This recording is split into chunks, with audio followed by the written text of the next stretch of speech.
తాకట్లో ఉన్న మీ బంగారాన్ని విడిపించి ఆ రోజు ఆన్లైన్ రేటుకి కొంటాం. Sharma gold company.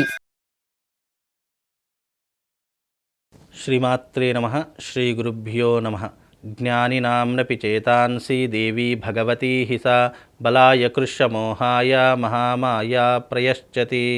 గురుబ్రహ్మ గురుర్విష్ణు గురుదేవో మహేశ్వరః గురుర్సాక్షాత్ పరబ్రహ్మ తస్మై శ్రీ గురవే నమః. ఈ సంవత్సరము విశ్వవసునామ సంవత్సరము. ఈ సంవత్సరంలో గోచార ఫలితాలు ఎలా ఉన్నాయి, రాబోయేటటువంటి ఈ విశ్వవసునామ సంవత్సరంలో ప్రతి ఒక్కరి యొక్క గోచార ఫలితాలు, వాళ్ళ యొక్క రాసుల యొక్క వివరాలు ఏ రకంగా ఉంటున్నాయి, లాభ నష్టాలేంటి, సుఖదుఖాలేంటి, అదృష్ట యోగాలేంటి, మీ జాతకంలో గోచార ఫలితాలు అనేటటువంటి ప్రభావాలు ఏ రకంగా మీ మీద ఇంపాక్ట్ చూపిస్తున్నాయి అనేటటువంటి అన్ని విషయాలు ఈ రోజున మనం తెలుసుకుందాము.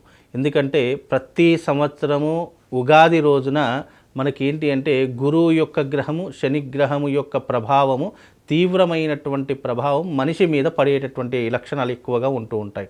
కనుక ఈ సంవత్సరము గురువు మరియు శని రెండు గ్రహాల యొక్క మార్పు జరుగుతూ ఉంటుంది. కనుక ఈ సంవత్సరము 13వ తారీఖు 5వ నెల 2025వ తారీఖు రోజున గురువు మిథునంలోకి, అలాగే ఈ యొక్క 29వ తారీఖు రోజున శని మీనంలోకి అడుగు పెట్టేటటువంటి సమయం.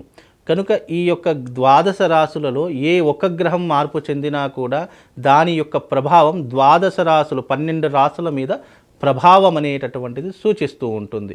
కనుక ఈ సంవత్సరం గోచార ఫలితాలు ఎలా ఉన్నాయి, ఈ సంవత్సరం అంతా కూడా మీకు దేని మీద లాభదాయకంగా ఉంటుంది, వృత్తి వ్యాపార రంగాలలో ఎలాగా ఉంటుంది, అలాగే సినిమా రంగం వాళ్లకు, రాజకీయ రంగం వాళ్లకు ఏ రకంగా ఉంటుందో ఒక్కసారి మనం గోచార ఫలితాలలో తెలుసుకుందాము. అయితే ప్రతి ఒక్కరూ కూడా రెండు విషయాలు చాలా మట్టుకు ఆలోచన చేసుకోవాలి. ఎందుకంటే జన్మజాతక ఫలితాలు ఒక రకంగా సూచిస్తూ ఉంటాయి, గోచార ఫలితాలు ఇంకో రకంగా సూచిస్తూ ఉంటాయి. జన్మజాతక ఫలితాలు వ్యక్తిగత జాతకాన్ని బట్టి నిర్దేశించడం జరుగుతూ ఉంటుంది. గోచార ఫలితాలు తమ యొక్క రాశిని బట్టి నిర్దేశించడం జరుగుతుంది. కనుక ఈ రెండూ కూడా అర్థం చేసుకోవాలి. జన్మజాతక ఫలితాలు వేరే, గోచార ఫలితాలు వేరే. ఈ రెండు రకాలైనటువంటి ఫలితాలు మీ జీవితం మీద తప్పకుండా ప్రభావితం చేస్తూ ఉంటాయి, సూచిస్తూ ఉంటాయి. కనుక అందరూ కూడా గుర్తుంచుకొని ఇప్పుడు నేను చెప్పేటటువంటిది గోచార ఫలితాలు.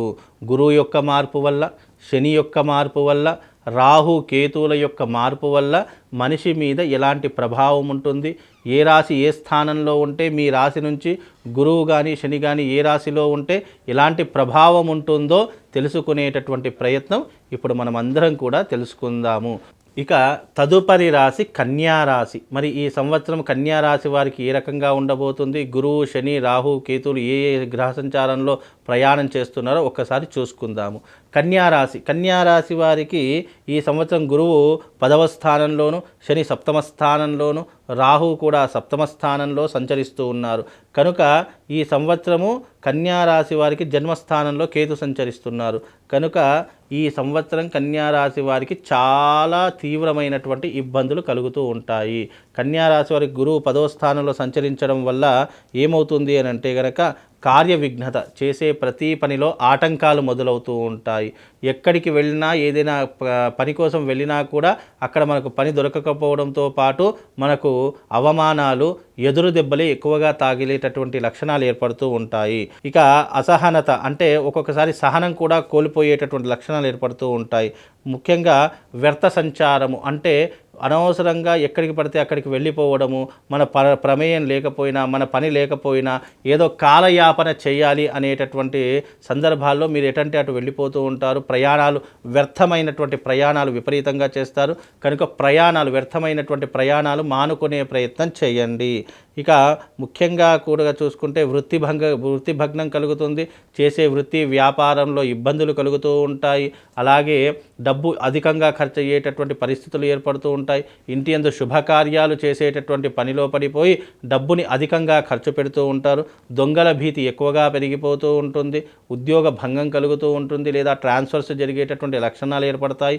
కనుక వీలైనంత వరకు ఈ యొక్క కన్యా రాశి వారు చాలా జాగ్రత్తగా ఉంటుంది. ఇక 7వ స్థానంలో శని సంచారం. 7వ స్థానంలో శని సంచారం అనేటటువంటిది భార్యాభర్తల మధ్య వియోగాన్ని పెంచుతుంది, దూరాన్ని పెంచేటటువంటి లక్షణాలు ఏర్పడుతూ ఉంటాయి. చీటికి మాటికి గొడవలు ఏర్పడుతూ ఉంటాయి. అలాగే అలాగే బంధువులతో కానీ ఇంట్లో ఉన్నటువంటి బిడ్డలతో కానీ ఎప్పటికీ కూడా శత్రుత్వం ఏర్పడుతూ ఉంటుంది. ఒకరినొకరు పడడం అంటే చాలా కష్టతరంగా మారిపోతుంది. కాబట్టి మీ మధ్యన దూరం పెరిగిపోయేటటువంటి లక్షణాలు ఏర్పడుతూ ఉంటాయి. అలాగే ఈ సంవత్సరము భార్యతో కానీ కుటుంబ సభ్యులతో కానీ కాలం గడపడము అంటే చాలా కష్టతరంగా మారిపోతూ ఉంటుంది. కుటుంబం కంటే బయట యొక్క విలువలే ఎక్కువగా పెరిగిపోతూ ఉంటాయి. కనుక ఈ సంవత్సరము కన్యా రాశి వారికి కాస్త మధ్యమమైనటువంటి మిశ్రమమైనటువంటి ఫలితాలు మాత్రమే కనిపిస్తున్నాయి. అలాగే రాహు కూడా 7వ స్థానంలో సప్తమంలో ఉన్నారు కాబట్టి చెడు వ్యసనాలకు బానిస కావడం, మద్యము, జూదము, అమ్మాయిల వ్యసనాలు ఇవన్నీ కూడా ఎక్కువైపోతూ ఉంటాయి. కనుక ఇలాంటి లక్షణాలకు కాస్త దూరంగా ఉండేటటువంటి ప్రయత్నం చేసుకోండి. ఆశ, వ్యామోహము, ఏదో వస్తుంది అని ఆశపడిపోయి అత్యాశ పడిపోయి ఉన్నదంతా పోగొట్టుకోవడము ఇలాంటివి ఎక్కువగా జరుగుతూ ఉంటాయి. కనుక వీలైనంత వరకు జాగ్రత్తగా ఉండే ప్రయత్నం చేసుకోండి. కన్యా రాశి వారికి ఈ సంవత్సరం అంత యోగ్యంగా లేదు. కన్యా రాశి వారికి ఈ సంవత్సరం జన్మస్థానంలో కేతు ఉండడం కారణం చేత కాస్త తీవ్రమైనటువంటి ఇబ్బందులు కలుగుతాయి. కనుక ఈ సంవత్సరము ఈ ఇబ్బందుల్ని అధిగమించాలన్నా వీటి నుంచి బయటపడాలన్నా అరిష్ట నివారణ తంత్రయాగం చేయించుకోండి. తప్పకుండా శుభం లాభం కలుగుతుంది. మార్చి 29వ తారీఖు రోజున అరిష్ట నివారణ తంత్రయాగం జరుగుతుంది. కాబట్టి తప్పకుండా ఈ కన్యా రాశి వారు ఆ రోజున వచ్చి ఈ యాగంలో పాల్గొంటే కొంతలో కొంతవరకు ఉపశమనం కలుగుతుంది. ఈ సంవత్సరం గడ్డు కాలం అనేటటువంటిది దాటివేసేటటువంటి ప్రయత్నము మీకు కలిగేటటువంటి అవకాశం ఉంటుంది. కాబట్టి కన్యా రాశి వారి యొక్క ఫలితాలు ఈ రకంగా ఉన్నాయి.